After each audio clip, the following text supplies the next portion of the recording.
Be specific. You paid out of pocket for a lot of things. Be very specific. We're being candid today. It's a we This process. is this is It's this a we is this is process. this is honest. I don't know what it is, and I don't have the answers either. So I know it's better. I'm like, you're talking like you have the answers. What's the answer? like- Give me the answer, I please. know it's So if anyone's watching this and you have a vendor, pay your vendors.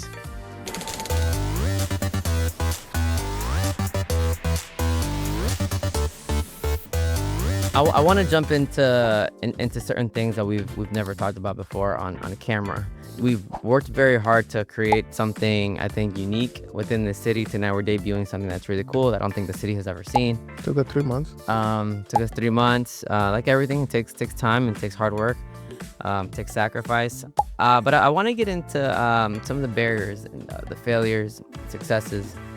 And I want to ask you, what have been some of the biggest challenges that we have faced when it comes to building Dimelo305?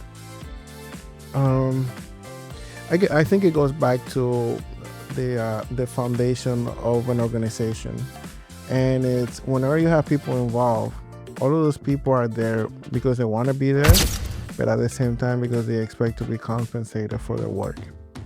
And I think as any entrepreneur will tell you, the one thing that always keeps you awake at night is, do I have enough for payroll? Especially when you're starting out. And new projects, they take a time to develop. I remember the first 2 years, everything was an investment. Like, we paid out of pocket for everything. So it's kind of like... Be specific. You paid out of pocket for a lot of things. Be very specific. We're being candid today. It's a we process. This is honest. I can say how I invested, but let's talk about money. You invested a lot, tens of thousands of dollars into this project. Yeah. Again, it's something that I saw a future in. But again, what I think the challenges have been with Dimelo, it's like with any other company or organization, is how do we keep it up? And I think that's one of those things that, because people don't often realize, is Dimelo is a company that started as a brand, but it was a company from the beginning.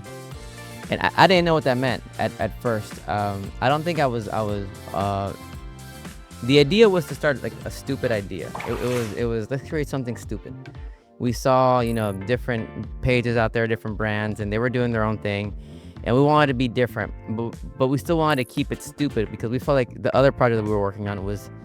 It became very complex. It was very dense. It was something that you really wanted to. Again, it was one of those like teaching projects. Anything that has to do with education, it's usually very hard because the people want to be educated. Is like, what's the language that you use? Are you utilizing all the resources correctly? And I think we're not burned out, but it was kind of like a very powerful. For me, it's still like one of those projects that, if we revive, it would be something, it would be good for us. But it also taught us like a lot of lessons, because within that project, we also had expenses.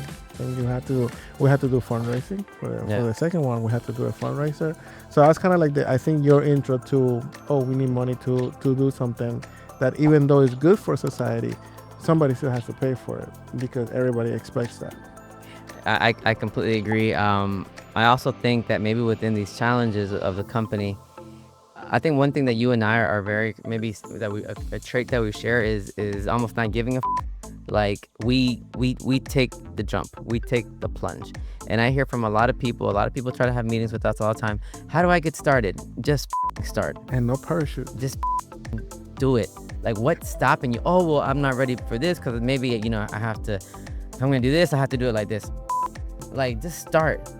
And that's, you and I are just starters. Yeah, we kind of figure out along the way, but we have a basis though. It's not like we should start off.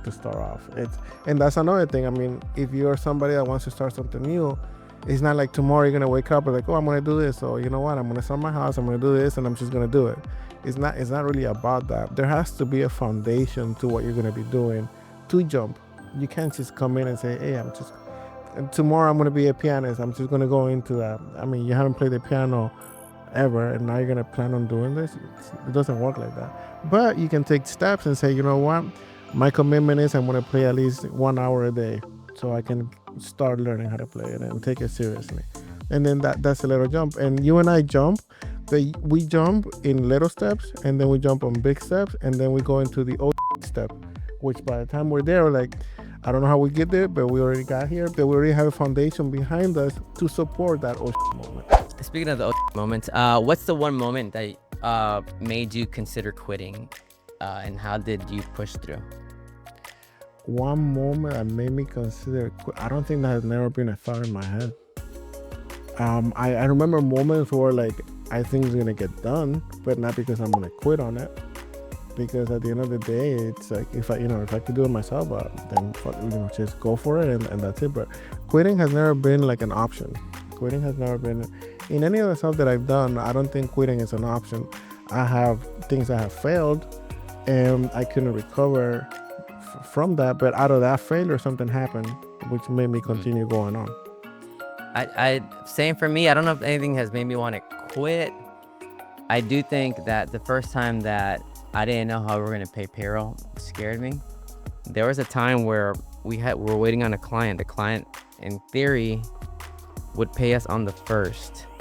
So if anyone's watching this and you have a vendor, pay your vendors. But oftentimes maybe it's another small business that's paying the vendor, so it becomes a whole cycle. It's a whole trickle thing. But we were depending on this client to pay us on the 1st, because if we didn't get that money on the 1st, we couldn't pay our people on the 1st. So I started learning the scares of payroll. I gave up my rent many times to pay for payroll. I DJ'd at a little restaurant so I could barely pay my rent. I'm sure you can tell me a million stories of things, and that was scary. And I was like, man, I chose to leave behind, a steady job, where I could use my PhD like on a daily basis to do this. And very, very scary. I honestly, I never saw quitting in my life, but I was like, how do we pull this one off? And somehow, divine intervention, things have happened where I still can't explain it. And it's like, wow, we were able to pay that. We were able to figure this out. And we made it another month, another 2 weeks. Sometimes it was another day. Another day? It's not even a month. It was another day, and then tomorrow. I mean, there has to be a calm head too. I do remember the first few times that we're going through issues, and like your anxiety level just went up. Oh, I couldn't sleep. I couldn't sleep the whole night. And I was like, I have to relax. Something's gonna happen. I don't know what it is, and I don't have the answers either. So I know it's better. I'm like, you're talking like you have the answers. What's the answer? Like, give me the answer, please. I know it's frustrating when I tell you, don't worry about it. Like, but what are we gonna do? I don't know. Just don't worry about it. There were times where you give me the answer like 9 a.m, and I've been up all night. I'm like, oh, okay, something happened. But again, if you believe in a higher power, I do believe a higher power played a role. We've seen the higher power. We've seen it. Yeah. We've seen it. What are some of your proudest moments with Dimelo305? Proudest moments? I mean, the truck for me was a very proud moment, even though it happened at a very early stage of Dimelo.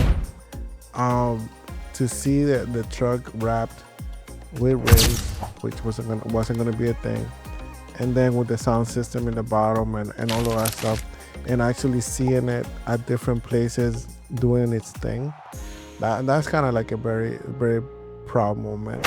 Other proud moments, I think, has to do with our involvement at different events that we get to do.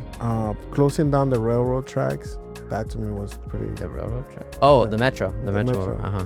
I mean, that to me was impressive. I never thought that something like that could be possible at our level. Yeah.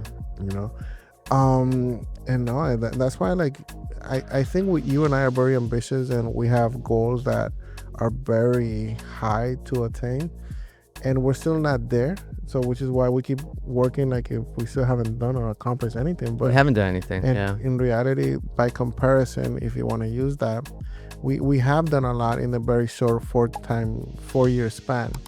And this is one of the things that I always tell you, as a regular business, you have patterns. Like I always tell you, Dimelo breaks all the patterns that I know.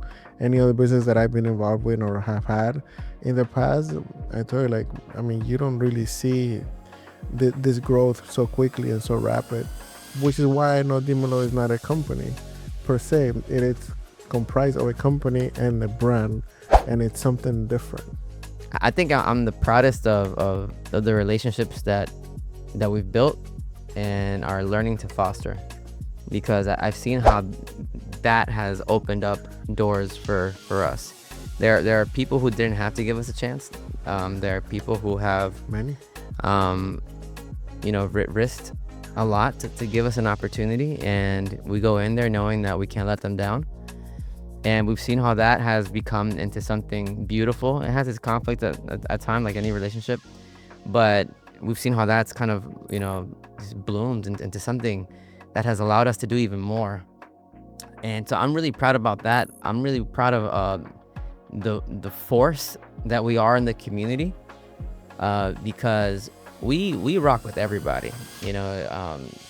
First responders, whether police department, firefighters, autism. We've done organizations that have to do with cancer. Like, we really hang out with we were just our Pride Month in downtown. Like, we really hang out with everybody. And But not just that though. I mean, those are like organizations and events, but I think we hang out with like literally anybody. I mean, we have like runners, skaters. You do CrossFit, so anything that we're involved with, we hang out with. the brand is automatically kind of involved in it.